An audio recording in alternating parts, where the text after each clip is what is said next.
이번 시간에는 산업안전보건관리비 계상 및 사용 기준과 관련하여 주요 질의 회신 중 핵심 내용만 간략하게 요약하여 정리하였습니다. 23년 10월 5일 고시안 사용 기준은 언제부터 시행인가요? 24년 1월 1일부터 시행하며 공사 종류 및 규모별 계상 기준표 별표 1과 별표 5는 24년 7월 1일 이후 신규 계약 공사 시 적용합니다. 23년 10월 5일 고시 개정을 통해 산업안전보건관리비의 사용성이 확대되는 품목은 무엇인가요?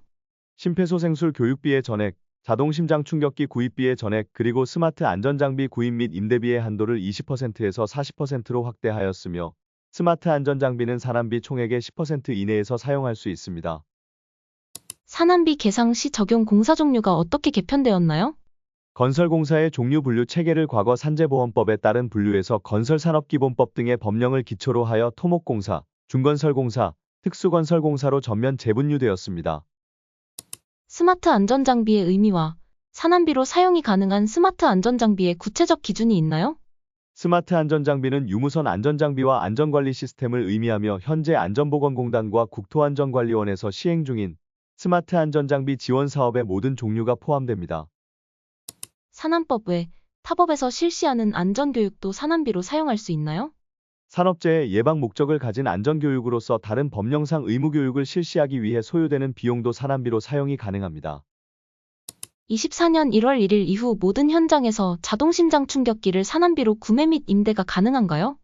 당초 응급의료에 관한 법률 제47조 2에 해당하는 보건관리자를 두어야 하는 공사금액 800억 이상의 현장에서는 자동심장 충격기 구매가 불가했으나 개정을 통해 법적 의무가 있는 현장이라 하더라도 산안비 사용이 가능합니다.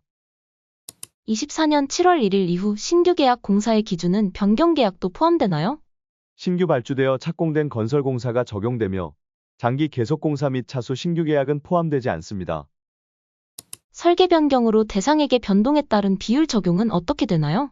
설계 변경으로 요율을 적용하는 구간의 변경이 있는 경우에는 800억 미만의 공사가 800억 이상으로 증액되는 경우에 한하여 요율을 변경하도록 정하고 있으며 그 외에는 증감률만 적용하고 있습니다. 연간 단가 계약으로 행해지는 공사에서 산안비 계상 방법은 어떻게 되나요? 단가 계약의 경우 전기 및 정보통신 공사에 한하여 총공사 금액 2천만 원 이상인 경우에만 산안비 계상을 정하고 있으며 그 외의 공사의 경우 개별 공사의 공사 금액별 기준으로 산안비 계상 여부를 판단하고 있습니다. EPC 공사의 산안비 계상의 기준은 어떻게 되나요? 설계 엔지니어링, 조달 프로큐어먼트, 시공 컨스트럭션을 뜻하는 EPC 공사는 설계 금액을 제외한 공사 금액을 기준으로 합니다. 산안비 계상 시 낙찰료를 적용해야 하나요? 건설공사 발주 시 실시 설계 단계의 원가 계산에 의한 예정가격 작성에 의해 산정된 금액을 대상으로 조정 없이 산안비로 계상해야 합니다. 설계 변경으로 인한 산안비 조정 계상 시 증감 비율을 계산할 때 대상액이 되는 기준은 어떻게 되나요? 설계 변경 등으로 대상액의 변동이 있는 경우 별표 1, 2, 3에 따라 대상액의 증감 비율만큼 산안비 또한 증감해야 하며 증감 비율 기준이 되는 대상액은 최초 산안비를 계상한 대상액을 기준으로 재계상하여야 합니다. 산안비 대상액 산정 시 완제품이란 무엇을 말하는가요? 시멘트, 벽돌, 배관 등 일반 건설 자재와 같이 기본적 구성 형태가 아닌 터빈 발전기, 고압급수 가열기, 보일러 등과 같은 원형대로 현장에 사용되는 완성된 물품을 얘기합니다. 산안비 대상액 산정 시 면세와 비면세가 혼재된 건설 현장의 산안비 계상 방법은 어떻게 되나요? 면세 현장의 경우 부가가치세를 포함하여 정산이 가능하도록 유권 해석하고 있으며 해당 공사의 면세와 비면세 공사 금액이 각각 구분되는 경우 면세공사 금액의 비율만큼 부가가치세를 포함하여 정산이 가능합니다. 안전관리자 건강보험료 등에 대한 산안비 사용 가능 여부는 어떻게 되나요? 사용자 부담금과 근로자 부담금 중 사용자 부담금을 제외한 근로자 부담금은 사용 가능합니다. 쉽게 얘기하자면 월급의 세전 금액입니다. 안전관리자로 선임되면 지방고용노동관서 선임 보고와 관계없이 산안비로 임금 지급이 가능한가요? 선임 보고일로부터 실제 근무를 시작한 날 기준으로 일할 계산하여 지급하여야 합니다. 안전관리자 선임 의무가 없는 현장에서 안전관리자를 선임하지 않고 유도자, 신호수 등의 임금을 산안비로 지급할 수 있는가요?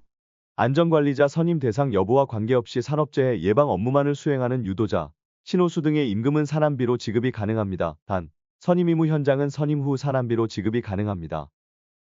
안전시설물 설치를 위한 안전용역 비용은 산안비로 지급 가능한가요?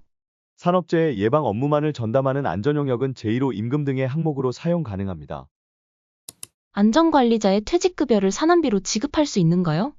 당해 건설공사 현장에서 근무한 기간에 한정하여 사용 가능하며 다른 건설공사 현장 등에서 근무한 기간까지 합산하여 퇴직급여를 지급하는 것은 불가합니다. 소화기 구매 임대 시 설치 장소에 대한 산안비 사용 가능 여부는 어떻게 되나요? 화재 위험 작업인 용접, 전기, 인화성물질 취급 등은 사용 가능하나 근로자 보호 목적이 아닌 분전반, 사무실 등에 설치하는 소화기는 산안비 사용이 불가합니다. 소화기 또는 감염병 예방 등에 소요되는 비용은 산안법 외타법에 따른 의무사항에 해당될 수 있는데 사용할 수 있는 근거가 무엇인가요? 제7조 사용기준의 제2호 안전시설비 등 남목 및 다목, 제6호 근로자 건강장애 예방비 등 남목부터 마목, 재고 위험성 평가 또는 중대재해 처벌 등에 관한 법률의 경우는 예외입니다. 임시소방시설 중 방화포 설치 의무 대상 공사에서 방화포 관련 산안비 사용 가능 여부는 어떻게 되나요? 임시소방시설 설치 의무가 있는 현장에서 방화포 설치 기준 등 동법령에 해당하는 최소한의 의무사항을 준수하고 그 외 용접용단 등 작업 시 화재 예방 및 근로자 보호 목적을 위하여 추가적으로 설치하는 것이라면 산안비로 사용 가능합니다. 미세먼지 주의보 및 경보 발령 시 KF94 마스크 등 보건마스크 산안비 사용 가능 여부는 어떻게 되나요? 산업안전보건기준에 관한 규칙 제605조 제1호에서는 황사, 미세먼지를 포함하여 분진으로 정의하고 있으므로 주의보나 경보 발령 시 5개 근로자를 위한 산안비 사용이 가능합니다. 안전순찰 차량 관련 소요 비용의 산안비 사용 가능 여부는 어떻게 되나요? 안전관리자가 선임된 현장의 안전관리자용 순찰 차량의 유류비, 수리비, 보험료 등의 비용은 사용이 가능합니다. 다만 개인 차량 사용 시에는 순찰 차량 등록으로 인한 추가 보험료만 사용 가능하며 수리비의 경우 개인적인 출퇴근 등과 명확히 구분될 경우 사용이 가능합니다. 안전기원제 및 안전캠페인 등 행사 시 기념품과 식음료비 등의 산안비 사용 가능 여부는 어떻게 되나요? 현장 내 안전보건 행사의 지출 비용은 가능하나 근로자에게 일률적으로 지급하는 경우와 외부에서 진행하는 안전기원제 등의 행사는 사용 불가합니다. 산안비로 구매할 수 있는 구급약품, 일반 의약품 종류는 어떤 것들이 있나요? 산업안전보건기준에 관한 규칙 제82조에서 규정하는 구급용구에 한하여 사용이 가능하며 품목은 아래와 같습니다. 첫 번째로는 붕대재료, 탈지면, 핀셋 및 반창고, 두 번째로는 외상용 소독약, 세 번째로는 지혈대, 부목 및 들것, 네 번째로는 화상 우려가 있는 작업장에서의 화상약입니다. 중소규모 현장의 위험성 평가 및 노사협의 등을 통한 산안비 사용 절차는 어떻게 되나요? 중소규모 현장인 120억 미만의 현장에서도 산업안전보건위원회 또는 안전보건협의체 등을 자체 구성하여 유해위험요인 개선을 통해 발굴한 품목을 의결한 후 산안비로 사용이 가능합니다. 공정률에 따른 산안비 미집행에 대한 벌칙은 어떻게 되나요? 산안비 사용기준 별표 3에 의해 공정률에 따른 구간을 나누어 사용기준을 마련하였습니다만 동규정은 처벌조항이 없으므로 이에 따라 산안비의 감액 등의 조치는 불가합니다. 시청해주셔서 감사합니다.